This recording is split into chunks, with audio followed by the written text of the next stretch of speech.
Hello बच्चों, good evening. आज आपका फिर से स्वागत है हमारे यूट्यूब चैनल 12 वाले सर जी पर। तो कल आपने जो कक्षा 10 का पहला पार्ट था उसमें आपने थोड़ा बेस उसका समझा। तो उसमें से आपकी है एक यूक्लिड विभाजन प्रमेय का, ठीक है। तो आज इसको जानेंगे। तो होता क्या है कि जैसे किसी बच्चे को तो यूक्लिड विभाजन प्रमेय का तो पहले डर जाता है कि ये कौन सी नई चीज आ गई, ठीक है। तो सबसे पहली बात, आपको डरना नहीं है, ठीक है। और इसको समझने का सबसे तरीका है कि आप दिमाग में डाल लो कि जो ये यूक्लिड प्रमेय है, ठीक है, ये दो पूर्णांकों के बीच के मासा निकालने की एक विधि है, ठीक है। तो इसमें होता क्या है कि जो कोई भी धन पूर्णांक होते हैं, दो धन पूर्णांकों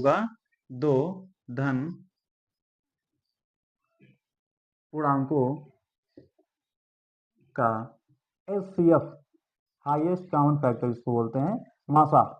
आप लोग बचपन में कर चुके हैं, मासा बहुत सारा किया है मासा, ठीक है। तो धन पूर्णांकों का एचसीएफ निकालने की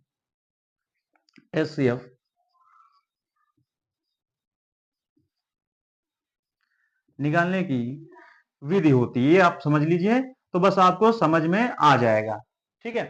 तो इसमें होता क्या है कि आप लोग एक भाग विधि में जो भाग किया जाता है तो उसमें आप एक पढ़े होंगे, भाज्य बराबर भाज्य बराबर भाजक गुणा भागफल। मेरे ख्याल से ये सभी लोगों ने पढ़ा होगा। अगर कोई नया बच्चा है जिसको नहीं समझ में आ रहा तो एक बार हम फिर से देख लेंगे। लिखा है भाज्य बराबर भाजक गुणा भागफल प्लस शेषफल, ठीक है। आगे समझो। तो जो यूक्लिड प्रमेय है ये बिल्कुल इसी बेस पर आधारित है, बिल्कुल इसी बेस पर। आप ये समझ लीजिए। तो बिल्कुल आप इसी में, आपकी किताब में दिया होगा, कहीं पे लिखा होगा ए बराबर, मान लिया जाता है ए बराबर पी क्यू हो या क्यू आर हो, पी क्यू इसको मान लिया जाता है और इधर ये आर। तो टोटल आपका बन जाता है ए बराबर पी क्यू प्लस आर, ऐसा आपको दिया। तो इसमें आपको बिल्कुल दिमाग लगाने की जरूरत नहीं है, ठीक है। आप बस इतना ध्यान रखिए, यूक्लिड प्रमेय जो होती है दो पूर्णांकों के बीच की मासा निकालने की विधि होती है, और इसमें आपको भाज्य बराबर भाज्य गुणा भागफल प्लस शेषफल लगाना होता है। आई बात समझ इतना। तो आप लोग देख चुके हैं इसमें कि यहाँ पर ए बराबर पी क्यू, यहाँ पर पी क्यू आपके दो पूर्णांक हो जाते हैं जिनके बीच का मासा निकाला जाता है, ये बात। तो अब हम चलते हैं एक उदाहरण की तरफ। तो इसमें से सिंपल सा उदाहरण ले लेंगे हम। उदाहरण के लिए कोई भी दो पूर्णांक ले लेंगे हम, जिसमें आपका कोई बड़े पूर्णांक ले लो, जैसे कि आपको हो गया ये 130 ले लें, बड़ी संख्या है। तो इसको हम ऐसी संख्या से भाग करते हैं जिसमें हमारा आगे संख्याएं बढ़े, ये भाग करना है, ठीक। तो आप लोग पढ़ेंगे भाग विधि से जैसे मासा निकाला जाता है कि जैसे कोई शेष फल आया, भाग फल आया, उसमें आगे भाग दिया जाता है। तो 13 से इसमें भाग करें तो हमारा कितनी बार जाएगा, दो बार आ जाएगा आपका इतना, 260। तो जब इसको घटा देते हैं तो जीरो आ जाएगा, 8 में 2 घटाया हमारा, सॉरी 8 में 6 घटाया तो हमारा 2 आ गया। टोटल हमारा शेषफल कितना बचा, 20। और भागफल हमारा आ गया कितना, 2। तो यहां पर हम देखते हैं कि ये हमारा क्या है, सबसे जरूरी होता है पहचानना कि होती क्या चीज है, ठीक है।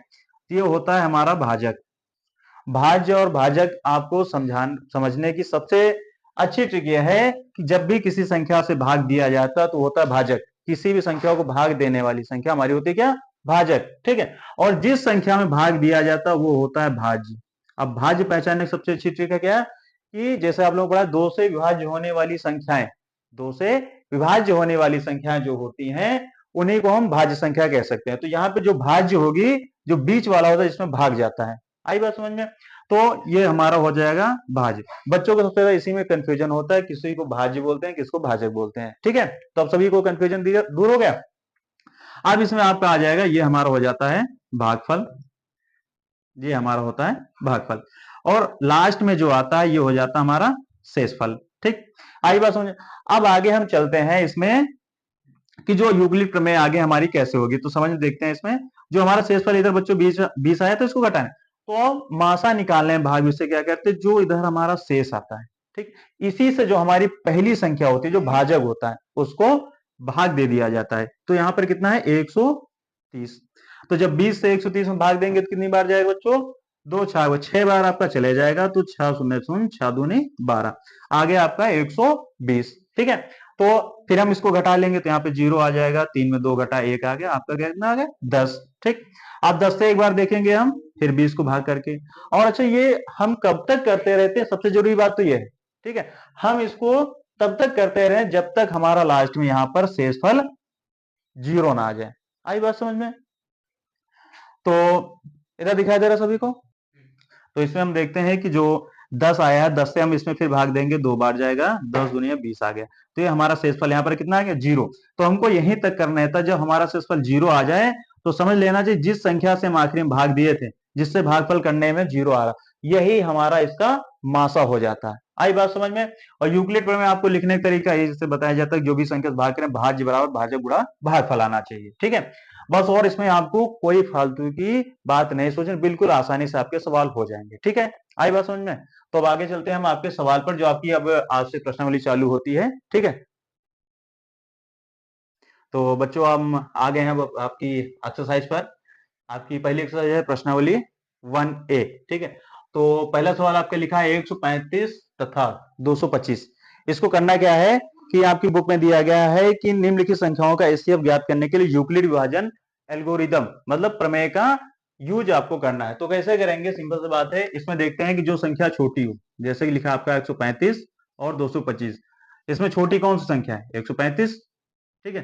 तो जो छोटी होती है उसकी तरफ ऐसे हम छोटे का निशान लगा देते हैं, ठीक है। आई बस, अब इसमें करते क्या है, भाग कर देते हैं। जैसे हमने आपको बताया कि भाग किया जाता है छोटी संख्या से बड़ी संख्या को, हम इधर भाग करके अलग देख लेते हैं।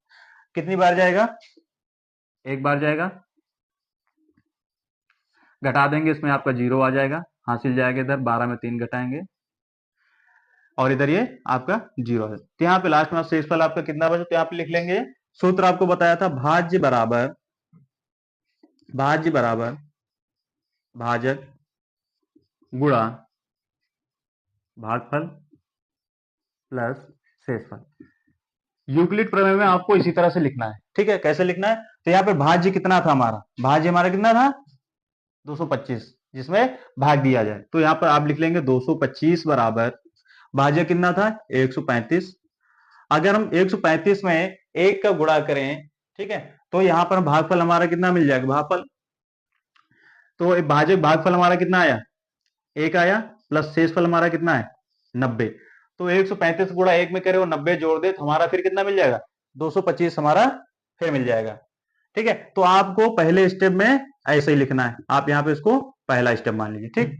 और ये स्टेप हम तब तक करते रहेंगे जब तक कि हमारा लास्ट में 0 ना आ जाए, ठीक। अब क्या करते हैं कि हम फिर से, अब जो हमारा शेष आया था, जैसे कि हमारा कितना आया 90 से हम फिर इसमें 135 से फिर भाग करेंगे, इधर हम साइड में भाग करते चलेंगे, ठीक है।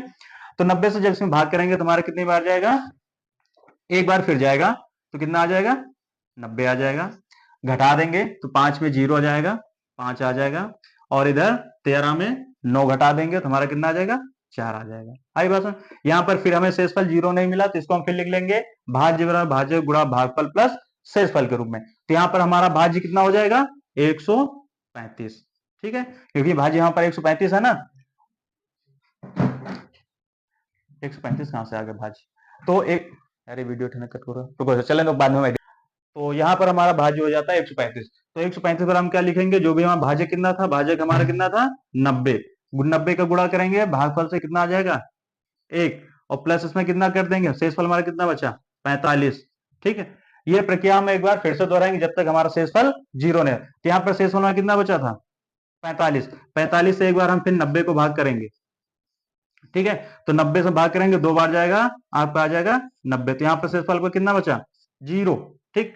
तो यहाँ पर फिर लिखेंगे भाज्य यहाँ पर कितना था हमारा 90, ठीक है, और भाजक हमारा कितना था 45, से भागफल हमारा कितना था 2, प्लस शेषफल हमारा कितना है 0। तो शेषफल जब हमारा 0 मिल जाता है तो वहीं पर हम ये प्रक्रिया रोक देते हैं। देखते हैं कि 90 जब यहाँ पर हमारा भाज्य था तो 45 में भाग किया, तो 45 से जब भाग करते तो हमारा शेषफल कितना आ गया 0।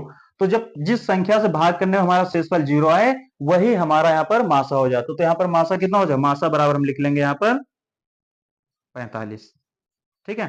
तो ये आपका मासा है। तो मान लो आपकी जो ये चरण होंगे आपके जितने भी, आपको लिखना इसी तरह से है, साइड में आप भाग करते रहिए और आसानी से आपकी ये यूक्लिड प्रमेय से आपके सवाल हल हो जाएंगे। आ गया सभी को समझ में? अगर आपको सभी को समझ में आ गया, चैनल को सब्सक्राइब करिए, लाइक करिए और अपने सभी मित्रों को शेयर कर दीजिए।